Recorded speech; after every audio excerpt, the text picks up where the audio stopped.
Hello everyone. তো আজকের এই ভিডিওটাতে আলোচনা করব কলকাতা বায়ুসেনা অফিসে নিয়োগ করা হচ্ছে।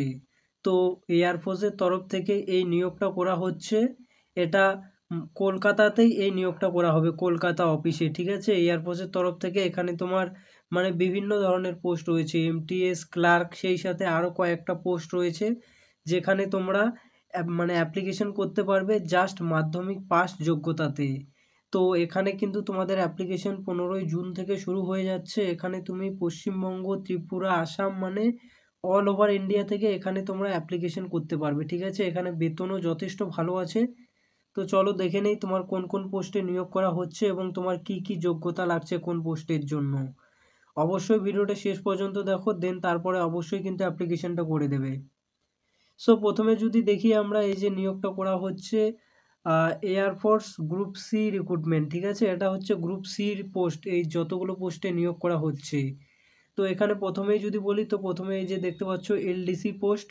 তো এই এলডিসি পোস্টের জন্য কিন্তু জাস্ট তোমার মাধ্যমিক, উচ্চ মাধ্যমিক পাস যোগ্যতা লাগবে, ঠিক আছে। তাছাড়া এখানে কিন্তু আর কোনো এক্সট্রা কোয়ালিফিকেশন লাগছে না যে তোমার আইটিআই থাকতে হবে বা সায়েন্স থাকতে হবে, এরকম কোনো বিষয় নেই। তুমি যদি 12 পাস করে থাকো যে কোনো স্ট্রিম থেকে, তাহলে তুমি এখানে অ্যাপ্লিকেশন করতে পারবে। তো এলডিসি মানে যথেষ্ট একটা ভালো পোস্ট, এটা তোমাকে কম্পিউটারে কাজ করতে হবে, ঠিক আছে, এয়ারফোর্স অফিসে। দেন তোমার হিন্দি টাইপিস্ট। তো হিন্দি টাইপিস্ট দরকার হয়, তোমরা জানোই।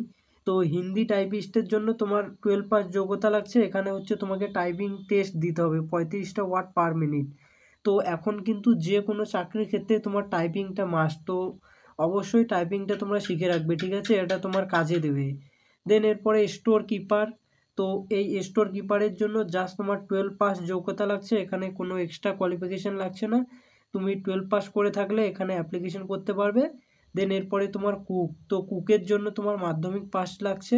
দেন সেই সাথে কিন্তু তোমার 1 ইয়ার এক্সপিরিয়েন্স লাগবে, কারণ তুমি কুকে অ্যাপ্লিকেশন করছো মানে তোমার রান্না বিষয়ে ভালো এক্সপিরিয়েন্স থাকতে হবে, আদারওয়াইজ কিন্তু তুমি পারবে না। তার জন্য তোমাকে স্কিল টেস্ট দিতে হবে। স্কিল টেস্টে যদি তুমি পাস করতে পারো তাহলেই তুমি সিলেক্ট হয়ে যাবে। দেন এমটিএস পোস্ট। তো এমটিএস পোস্টে তোমরা জানোই এমটিএস অফিসিয়াল ওয়ার্ক হয়। তো এমটিএস এর যোগ্যতা শুধু মাধ্যমিক পাস লাগছে। তুমি মাধ্যমিক পাস করে থাকলে এমটিএস পদের জন্য এলিজিবল। দেন এরপরে যদি বলি, এরপরে হচ্ছে তোমার মেস স্টাফ। তো এই মেস স্টাফের জন্য তোমার মানে 10ম পাস মাধ্যমিক পাস করতে লাগছে, আর কিছু লাগছে না। দেন এরপরে তোমার কার্পেন্টার অ্যান্ড পেইন্টার। তো কার্পেন্টার অ্যান্ড পেইন্টার এই দুটো পোস্টের জন্য তোমার মাধ্যমিক পাস, সেই সাথে কিন্তু আইটিআই করে থাকতে হবে, আদারওয়াইজ এখানে অ্যাপ্লিকেশন করতে পারবে না। দেন তোমার ড্রাইভার। তো ড্রাইভারেও তোমার জাস্ট মাধ্যমিক পাস লাগছে এবং 2 বছরের এক্সপিরিয়েন্স লাগবে। সেই সাথে তোমাকে স্কিল টেস্টও দিতে হবে। আর এই যে 2 বছরের এক্সপিরিয়েন্সটা, এটা কিন্তু তোমাকে সার্টিফিকেট দেখাতে হবে আর কি, আদারওয়াইজ কিন্তু হবে না। সো এরপরে যদি দেখি আমরা, তো এরপরে তোমার এখানে বয়সটা কত লাগছে এখানে অ্যাপ্লিকেশন করার জন্য। তো এখানে কিন্তু তোমার বয়সটা লাগছে 18 থেকে 25 বছর। তুমি যদি এসসি এসটি হয়ে থাকো তাহলে 5 বছরের ছাড় পেয়ে যাবে। অ্যান্ড তুমি যদি ওবিসি ক্যান্ডিডেট হয়ে থাকো তাহলে 3 বছরের এক্সট্রা ছাড় পেয়ে যাবে।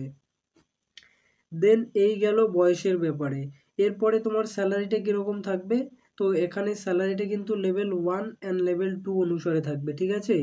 তো লেভেল 1-এর স্যালারি তোমার 18,000 থেকে শুরু করে 63,200 টাকা পর্যন্ত তোমার লেভেল 1-এর, এটা হচ্ছে বেসিক পে, ঠিক আছে। তোমার এখানে 18,000 মানে এটা তোমার 25,000-এ গিয়ে ঠিকবে আর কি, তোমার যখন ইন হ্যান্ড ক্যাশ স্যালারি পাবে।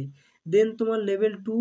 তো তোমার লেভেল 2-তে কিন্তু স্যালারিটা থাকছে 21,900 থেকে 69,100 টাকা পর্যন্ত তোমার বেসিক পে থাকছে। এটা কিন্তু আরও বাড়বে, ঠিক আছে। সো এই গেল তোমার স্যালারির বিষয়ে। এর নেক্সট পয়েন্টে যদি আসি, নেক্সট পয়েন্টে তোমার সিলেকশনটা কিভাবে হবে। তো তোমার সিলেকশন এখানে মেনলি 4টা ধাপে হবে, ঠিক আছে। তোমাকে প্রথমে এক্সাম দিতে হবে। দেন তুমি যদি এক্সাম পাস করে যাও, তারপরে তোমাকে স্কিল টেস্ট দিতে হবে। দেন তুমি যদি স্কিল টেস্ট পাস করে যাও, দেন তারপরে কিছু কিছু পোস্টের জন্য তোমাকে ফিজিক্যাল টেস্ট দিতে হবে। দেন ফিজিক্যাল টেস্ট হয়ে গেল, তারপরে তোমার ডিভি। যেমন এই যে স্কিল টেস্টটা মেনলি হচ্ছে তুমি ওই যে কুক, তারপরে আরও যে কয়েকটা পোস্ট আছে সেগুলো হচ্ছে তোমার কুক ভালো পারো কি না, সেক্ষেত্রে তোমার স্কিল টেস্টটা হচ্ছে মাস্ট, তোমার স্কিল টেস্টটা নেবেই। দেন এরপরে যদি দেখি এখানে তোমার অ্যাপ্লিকেশন স্টার্ট কবে থেকে হচ্ছে। তো এখানে কিন্তু তোমার 17ই মে 2025 থেকে তোমার মানে অ্যাপ্লিকেশন স্টার্ট হয়ে যাবে, ঠিক আছে। দেন তোমার লাস্ট ডেট কবে এখানে, তোমার লাস্ট ডেট 13ই জুন 2025। তো তোমরা যারা যারা যারা মানে অ্যাপ্লিকেশন করতে ইচ্ছুক তারা অবশ্যই 13ই জুনের আগে কিন্তু অ্যাপ্লিকেশনটা করে দেবে আর কি।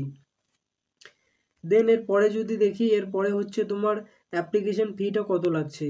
তো এখানে কিন্তু তোমার অ্যাপ্লিকেশন ফি মানে বেশি লাগছে না, ঠিক আছে। অন্যান্য চাকরির ক্ষেত্রে এখানে অ্যাপ্লিকেশন ফিটা অনেক কম।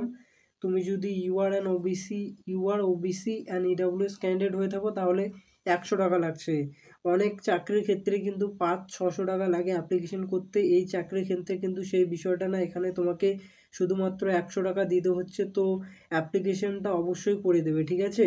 দেন তুমি যদি SC ST and female candidate হয়ে থাকো তাহলে তো তোমার কোনো ব্যাপারই না, তোমার মানে কোনো অ্যাপ্লিকেশন চার্জ লাগবে না, সম্পূর্ণ বিনামূল্যে অ্যাপ্লিকেশন করতে পারবে।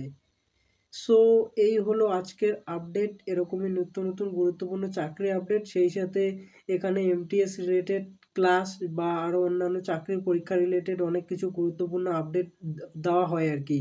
তো তার জন্য অবশ্যই চ্যানেলটাকে সাবস্ক্রাইব করে রেখে দেবে।